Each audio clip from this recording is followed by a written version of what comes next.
श्रद्धा हत्याकांड के आरोपी आफ्ताब की आज कोर्ट में पेशी। आफ्ताब की 5 दिन की रिमांड आज खत्म हो रही है। अभी तय नहीं है कि पुलिस की टीम आज आफ्ताब के रिमांड की मांग करेगी या नहीं। आज हो सकता है आफ्ताब का पॉलीग्राफ टेस्ट। दिल्ली की साकेत कोर्ट ने दी है टेस्ट कराने की परमिशन। आफ्ताब की नार्को टेस्ट से पहले पॉलीग्राफ टेस्ट होता है जरूरी। इस टेस्ट में मशीन के जरिए आरोपी का झूठ पकड़ा जाता है। पॉलीग्राफी टेस्ट में सवाल पूछने पर मशीन सामने बैठे शख्स की धड़कन को मापती है। जब कोई झूठ बोलता है तो उसकी धड़कन तेज होती है और इसे मशीन रिकॉर्ड कर लेती है। दिल्ली की फॉरेंसिक साइंस लैब में चल रही है आरोपी आफ्ताब के नार्को टेस्ट की तैयारी। एफएसएल के सहायक संचालक संजीव गुप्ता ने कहा, दिल्ली पुलिस का अनुरोध मिला, टीम 3 दिन से इस पर कर रही है काम। नार्को टेस्ट में इंजेक्शन देकर इंसान को आधी बेहोशी की हालत में पहुंचाया जाता है और ऐसी हालत में उससे जो पूछा जाता है वो उसका सही जवाब देता है, यानी झूठ बोलने के लिए उसका दिमाग एक्टिव नहीं रहता। दिल्ली पुलिस को अब तक 13 के करीब हड्डियां मिली हैं। इन्हें जांच के लिए सीएफएसएल भेज चुकी है पुलिस। रिकवर हड्डियों और जबड़े के हिस्से, खून के निशान, इन सब की जांच सीएफएसएल कर रही है। इनका डीएनए मिलान जांच में अहम सुराग होगा। श्रद्धा मामले की जांच सीबीआई को सौंपने वाली जनहित याचिका पर आज सुनवाई। दिल्ली हाई कोर्ट में दायर की गई है जनहित याचिका। याचिका में कहा गया है कि दिल्ली पुलिस जांच सही तरीके से नहीं कर रही है। श्रद्धा मर्डर केस में सोमवार को दिल्ली पुलिस ने मुंबई में 3 और लोगों के बयान दर्ज किए। इनमें ओजोन अस्पताल के डॉक्टर शिव प्रसाद शिंदे और उनकी टीम शामिल है। दिल्ली पुलिस ने पूनम बिड़लान की नाम की एक महिला के बयान भी रिकॉर्ड किए हैं जिसने श्रद्धा की मदद की है। इसके साथ ही आफ्ताब के नए गांव वाले मकान मालिक के बयान भी दर्ज कर लिए गए। श्रद्धा से मारपीट करता था आफ्ताब। नवंबर 2020 में आफ्ताब के खिलाफ श्रद्धा ने दर्ज कराया था केस दर्ज कराने में श्रद्धा की मदद करने वाली पूनम बिड़लानी ने भी दिल्ली पुलिस को दर्ज कराया बयान। कहा, जब वो मिली तो श्रद्धा के चेहरे पर जख्म के निशान थे। आफ्ताब श्रद्धा पर नॉनवेज खाने का दबाव भी डालता था। पूनम ने एबीपी न्यूज को बताया कि आफ्ताब लिव इन में श्रद्धा के साथ रहते हुए भी 4 लड़कियों को डेट कर रहा था, जिसको लेकर दोनों के बीच झगड़ा होता रहता था। मुंबई और आसपास के इलाकों में दिल्ली पुलिस की जांच आज भी रहेगी जारी। सोमवार को दिल्ली पुलिस की टीम मुंबई के एक 5 स्टार होटल भी पहुंची थी, जहां पर आफ्ताब बतौर शेफ इंटर्न काम किया करता था। श्रद्धा हत्याकांड की जांच करने वसई पहुंची दिल्ली पुलिस की टीम। अब तक 14 गवाहों के बयान भी दर्ज किए हैं। बयानों के अलावा उसे नहीं मिला है कोई सबूत। माना जा रहा है कि वसई पुलिस की लापरवाही से सारे सबूत नष्ट हो गए। श्रद्धा हत्याकांड से जुड़े सबूत नहीं मिलने पर वसई की माणिकपुर पुलिस की भूमिका पर उठे सवाल। पुलिस ने पहले मिसिंग की भी शिकायत दर्ज नहीं की थी। डीसीपी के कहने के बाद दर्ज की गई थी शिकायत। वसई पुलिस ने केस दर्ज करने के बाद भी नहीं लिया एक्शन। 12 अक्टूबर से 26 अक्टूबर तक आफ्ताब से कोई पूछताछ नहीं की गई। इस दौरान आफ्ताब को सबूत मिटाने का मौका मिला। श्रद्धा मर्डर केस में सवालों के घेरे में वसई की माणिकपुर पुलिस। लापरवाही से जुड़े सवालों पर चुप्पी साधी। मीडिया के सवालों पर भागते नजर आए पुलिस के अधिकारी। वसई में श्रद्धा के घर पहुंचे बीजेपी नेता किरीट सोमैया। श्रद्धा वालकर के पिता से की मुलाकात। फास्ट ट्रैक कोर्ट से सुनवाई की मांग कर कहा, जल्द से जल्द उन्हें न्याय दिलाने की कोशिश करेंगे। श्रद्धा मामले में एनसीपी सांसद सुप्रिया सुले की मांग। कहा, इस तरह के जघन्य अपराध करने वाले को मिले कड़ी सजा। फास्ट ट्रैक कोर्ट में हो सुनवाई। श्रद्धा हत्याकांड के बाद उठे लिव इन रिलेशनशिप में रहने वालों के रजिस्ट्रेशन की मांग। एनजीओ आत्मसम्मान मंच ने मुख्यमंत्री एकनाथ शिंदे को लिखा पत्र में मांग की गई है कि लिव इन रिलेशनशिप को लेकर हाउसिंग सोसाइटी के स्तर पर नियमों को लागू किया जाए। गुजरात में आज बीजेपी दूसरे चरण की 93 सीटों के लिए धुआंधार प्रचार करेगी। आज बीजेपी के सभी स्टार प्रचारक इन 93 सीटों पर अपनी ताकत झोंकेंगे। इनमें सभी राज्यों के सीएम, केंद्रीय मंत्री भी शामिल हैं। गुजरात के सुरेंद्रनगर में पीएम मोदी का कांग्रेस पर करारा वार। कहा, कांग्रेस वाले कह रहे हैं कि मेरी औकात दिखा देंगे। मेरी तो कोई औकात है ही नहीं। मैं तो जनता का सेवक हूं। मुझे तो गुजरात का विकास करना है। कांग्रेस नेता मधुसूदन मिस्त्री ने एबीपी न्यूज से बातचीत में दिया था बयान। कहा था, पीएम मोदी को गुजरात में इस बार औकात याद दिला देंगे। मिस्त्री के इस बयान पर पीएम ने दिया करारा जवाब। गुजरात के नवसारी में पीएम मोदी की चुनावी रैली। विपक्ष पर साधा निशाना। कहा, कांग्रेस एक परिवार की पार्टी है, जबकि गुजरात की जनता बीजेपी से प्यार करती है। सारी दुनिया में आज देश का डंका बज रहा है। बीजेपी अध्यक्ष जेपी नड्डा की आज 4 बजे संकल्प रैलियां। सुबह 11 बजे शहरा में करेंगे रैली तो शाम 7:45 बजे अहमदाबाद की विराटनगर में रैली। दोपहर 2 बजे सरदार चौक और 4 बजे सिद्धपुर में करेंगे प्रचार। भरूच के जम्मूसर मैदान में से पीएम मोदी का विपक्ष पर वार। कहा, कांग्रेस ने सिर्फ जातिवाद और करप्शन की राजनीति की। बीजेपी का है विकास का नारा। एक बार फिर गुजरात में बनेगी बीजेपी सरकार।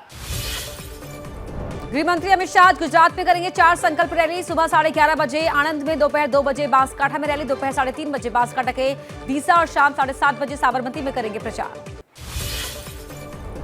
गुजरात के मंगरौली में अमित शाह ने कांग्रेस पर बड़ा हमला किया है। कहा कि नेहरू परिवार ने सरदार पटेल को मिटाने की कोशिश की। अगर सरदार पटेल नहीं होते तो जूनागढ़ पाकिस्तान का हिस्सा होता। पहली बार गुजरात में प्रचार करने पहुंचे राहुल गांधी ने राजकोट में की रैली। कहा मोरबी में 150 लोगों की जान चली गई, लेकिन इसके जिम्मेदार लोगों पर कार्रवाई नहीं की गई। उनके खिलाफ एफआईआर तक नहीं लिखी गई। गिर सोमनाथ में गृहमंत्री अमित शाह ने की रैली। कहा नर्मदा योजना को कांग्रेस ने पूरा नहीं किया, मोदी जी ने पूरा किया है। गुजरात के विकास को कांग्रेस ने तहस नहस कर दिया। वडोदरा में सीएम अरविंद केजरीवाल का रोड शो। कहा बीजेपी वाले रोज झूठे स्टिंग लेकर आ रहे हैं, कोई उन पर भरोसा नहीं कर रहा। खुद अमित शाह जब गुजरात जेल में बंद थे उन्हें वीवीआईपी ट्रीटमेंट मिलता था। गुजरात सरकार के मंत्री हर्ष सांघवी का सूरत में रोड शो। सांघवी का दावा, जनता का विश्वास हमारे साथ। सांघवी ने कहा कि बीजेपी ने गुजरात का विकास किया है और एक बार फिर गुजरात में बीजेपी की ही सरकार बनी। गुजरात के छोटा उदयपुर में यूपी के सीएम योगी आदित्यनाथ की रैली। योगी ने गुजरात के विकास के मुद्दे पर मांगे वोट। कहा जो काम बीजेपी कर सकती है वो कांग्रेस के बस का नहीं। गुजरात के कच्छ की सभी 6 सीटों पर जीत के लिए बीजेपी ने लगाया जोर। अमित शाह करेंगे भुज में रैली की शुरुआत। अभी 6 में से 4 सीटें ही बीजेपी के पास। एआईएमआईएम प्रमुख असदुद्दीन ओवैसी का अहमदाबाद में प्रचार। बीजेपी कांग्रेस दोनों पर बोला हमला। कहा गुजरात में कातिल भी मोदी के लिए वोट मांग रहे हैं। कांग्रेस कमजोर को और कमजोर बनाती है। गुजरात के सुरेंद्रनगर में रैली के बाद एक छोटी बच्ची से मिले पीएम मोदी। बच्ची ने पीएम से जुड़ी सुंदर कविता सुनाई। बीजेपी से जुड़ी पीएम को कविता सुनाई। अदाब्या लेबंडी सीट से बीजेपी उम्मीदवार किरीट सिंह राणा की भतीजी है। राजकोट के आद्याबा और पीएम मोदी की बातचीत सोशल मीडिया पर हो रही है वायरल। 7वीं में पढ़ने वाले आद्याबा ने पीएम मोदी का ऑटोग्राफ लिया, उनसे बातचीत की। राजकोट की आद्याबा ने पीएम मोदी से कहा कि वो उनके घर आएगी। पीएम हंसते हुए बोले कि मैं तो बेघर हूं। पीएम और छोटी बच्ची का यह वीडियो सोशल मीडिया पर वायरल हुआ। छोटी बच्ची से बीजेपी की तारीफ की कविता पढ़वाने पर कांग्रेस ने उठाए सवाल। कांग्रेस नेता जयराम रमेश ने ट्वीट कर पूछा चुनाव प्रचार के लिए छोटे बच्चे का इस्तेमाल। कहां है चुनाव आयोग, कहां है राष्ट्रीय बाल अधिकार संरक्षण आयोग। वीडियो को लेकर कांग्रेस बाल अधिकार संरक्षण आयोग में दर्ज कराएगी शिकायत। दिल्ली कांग्रेस प्रदेश अध्यक्ष अनिल चौधरी सुबह 10:30 बजे जाएंगे आयोग। चुनाव प्रचार में बच्चों के इस्तेमाल की करेंगे शिकायत। गुजरात में कुल 182 विधानसभा सीटें हैं। 2 चरणों में 1 और 5 दिसंबर को होगी वोटिंग। 8 दिसंबर को आएगा रिजल्ट। गुजरात में बीजेपी 27 साल से सत्ता में काबिज है। इस बार बीजेपी 140 सीटों का लक्ष्य लेकर चल रही है। दिल्ली में आम आदमी पार्टी के विधायक गुलाम मटियाला की पिटाई। एमसीडी चुनाव में टिकट बंटवारे से नाराज पार्टी कार्यकर्ताओं पर ही पिटाई का आरोप। गुजरात के प्रभारी भी हैं गुलाम मटियाला। बीजेपी ने आम आदमी पार्टी के विधायक के पिटने पर साधा निशाना। संबित पात्रा बोले यह है पार्टी की ईमानदार राजनीति का ड्रामा। दिल्ली बीजेपी ने कहा ऐसे ही आम आदमी पार्टी के सारे विधायक पीटे जाएंगे। बीजेपी राष्ट्रीय अध्यक्ष जेपी नड्डा ने एमसीडी इलेक्शन के मद्देनजर चुनावी तैयारियों का लिया जायजा। 4 घंटे में 3 बैठकें की। बैठक में शामिल हुए बीजेपी सांसद मनोज तिवारी और प्रवेश वर्मा। एमसीडी चुनाव के लिए बीजेपी ने झोंकी ताकत। सभी बीजेपी सांसदों और विधायकों को दिल्ली में रहने के निर्देश। 27 नवंबर को महाजनसंपर्क अभियान। 1 करोड़ लोगों से संपर्क का लक्ष्य। दिल्ली नगर निगम चुनाव के लिए बीजेपी ने झोंकी ताकत। मेगा प्रचार प्लान तैयार। 24 नवंबर से राष्ट्रीय नेता, केंद्रीय मंत्री के अलावा कई राज्यों के मुख्यमंत्री और सांसद करेंगे रैली और रोड शो। दिल्ली एमसीडी चुनाव में बीजेपी बागियों से परेशान। पार्टी ने अपने 11 कार्यकर्ताओं को 6 साल के लिए पार्टी से बाहर निकाला। ये बागी पार्टी के खिलाफ जाते हुए एमसीडी इलेक्शन में मैदान में है। दिल्ली एमसीडी चुनाव के लिए आम आदमी पार्टी की मुहिम। डिप्टी सीएम मनीष सिसोदिया ने केजरीवाल की सरकार, केजरीवाल का पार्षद कैंपेन लॉन्च कहा है। कहा कि एमसीडी में भी केजरीवाल जी की सरकार बन रही है। दिल्ली में कांग्रेस नेता अजय माकन प्रेस कॉन्फ्रेंस कर केजरीवाल को घेरेंगे। बिजली नीति पर घेरने के लिए करेंगे प्रेस कॉन्फ्रेंस। राजस्थान प्रभारी पद से इस्तीफा देने के बाद अजय माकन पहली बार मीडिया से होंगे मुखातिब। बीजेपी के स्टिंग ऑपरेशन पर मनीष सिसोदिया का पलटवार। कहा सुबह से शाम तक इनका यही है काम, मनोहर कहानियां सुनाते रहो, ये सिर्फ यही काम करते हैं। बीजेपी के पास गिराने को कोई काम नहीं है। सोमवार को दिल्ली में एमसीडी इलेक्शन को लेकर बीजेपी ने जारी किया था एक और स्टिंग बम के जरिए आपके 5 नेताओं पर लगाया टिकट के बदले पैसे लेने का आरोप। दिलचस्प हुआ रामपुर सीट का उपचुनाव। कांग्रेस नेता बाबर अली खान ने रामपुर उपचुनाव में बीजेपी प्रत्याशी आकाश सक्सेना को दिया समर्थन। कहा आजम खान ने रामपुर के लिए कुछ नहीं किया। 2 दिन पहले रामपुर के कांग्रेस नेता नवाब काजिम अली खान ने भी दिया बीजेपी को समर्थन। काजिम अली नवेद मियां ने इसे अपना निजी फैसला बताया। मुजफ्फरनगर खतौली सीट से बीजेपी के विधायक विक्रम सिंह सैनी की सजा के खिलाफ इलाहाबाद हाईकोर्ट में सुनवाई। सैनी को मिली है 2 साल की सजा। अदालत के फैसले का असर खतौली उपचुनाव पर पड़ सकता है। केंद्र सरकार की ओर से आयोजित दूसरे रोजगार मेले में आज पीएम मोदी 71,000 नवनियुक्त कर्मचारियों को नियुक्ति पत्र बांटेंगे। पीएम मोदी कर्मयोगी प्रारंभ मॉड्यूल का भी शुभारंभ करेंगे। दूसरे रोजगार मेले में आज पीएम मोदी सुबह 10:30 बजे वीडियो कॉन्फ्रेंसिंग के जरिए जुड़ेंगे। नए कर्मचारियों को करेंगे संबोधित। अक्टूबर में 75,000 से अधिक लोगों को नौकरियां मिलेंगी। पीएम मोदी इस तरह के चौथे रोजगार मेले में करेंगे शिरकत। इससे पहले वो महाराष्ट्र जम्मू कश्मीर सरकार की ओर से आयोजित रोजगार मेले में हिस्सा ले चुके हैं। नए नियुक्तियों में अपॉइंटमेंट लेटर देश भर के 45 स्थानों पर सौंपे जाएंगे। हालांकि विधानसभा चुनाव को देखते हुए हिमाचल प्रदेश और गुजरात में नियुक्ति पत्र नहीं बांटे जाएंगे।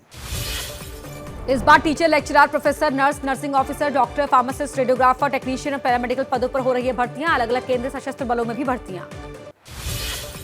दिल्ली में सीआरपीएफ के रोजगार मेले में केंद्रीय राज्य मंत्री एसपी सिंह बघेल सीआरपीएफ समेत कुल 14 महकमों के 225 लोगों को सौंपेंगे अपॉइंटमेंट लेटर। सुबह 10 बजे दिल्ली के वसंत कुंज में होगा ये मेला।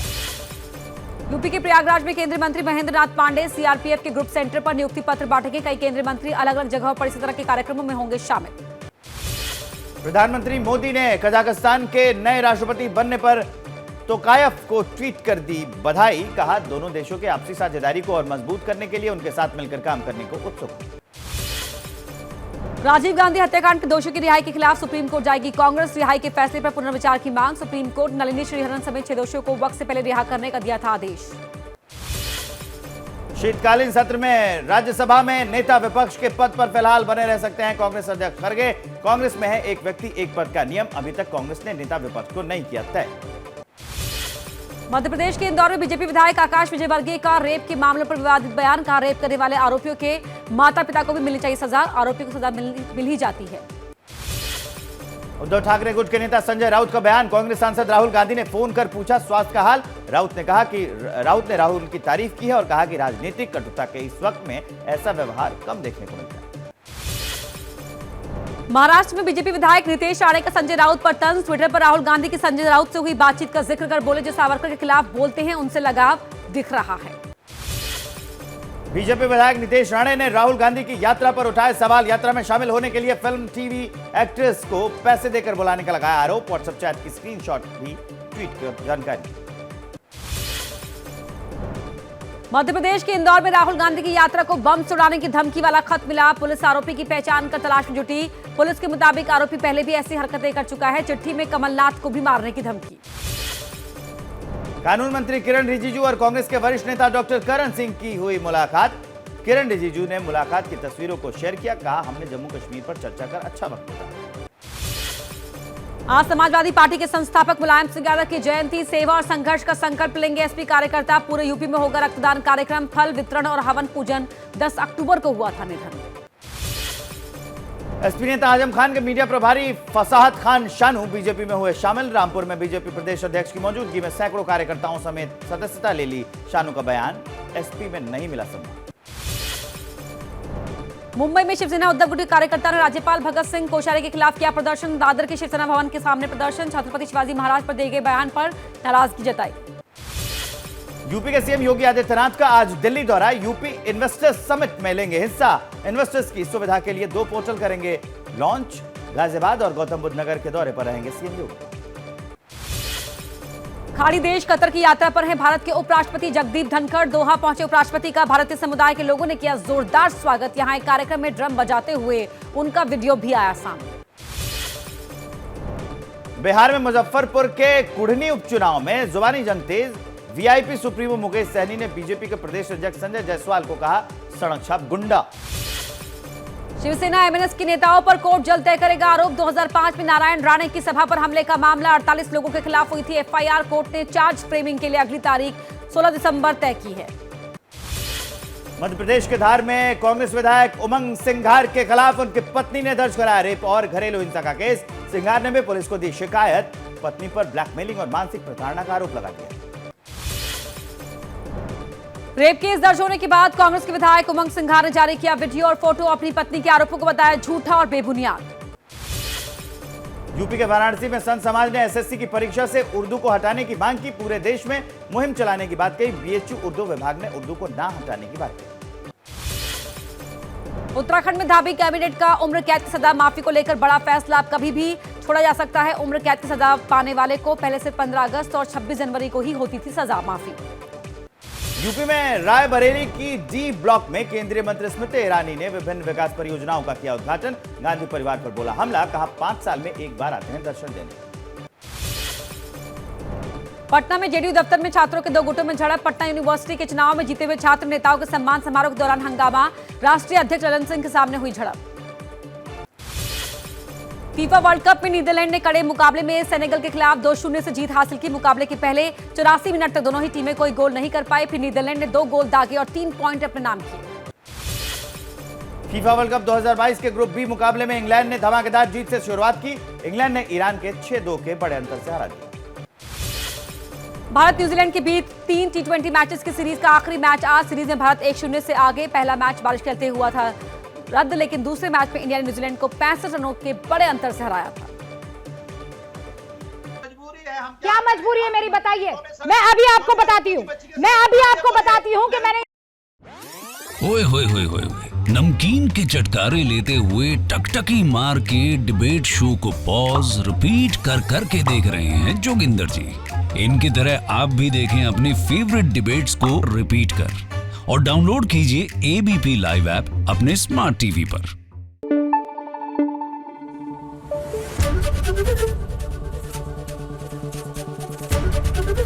एबीपी न्यूज आपको रखे आगे।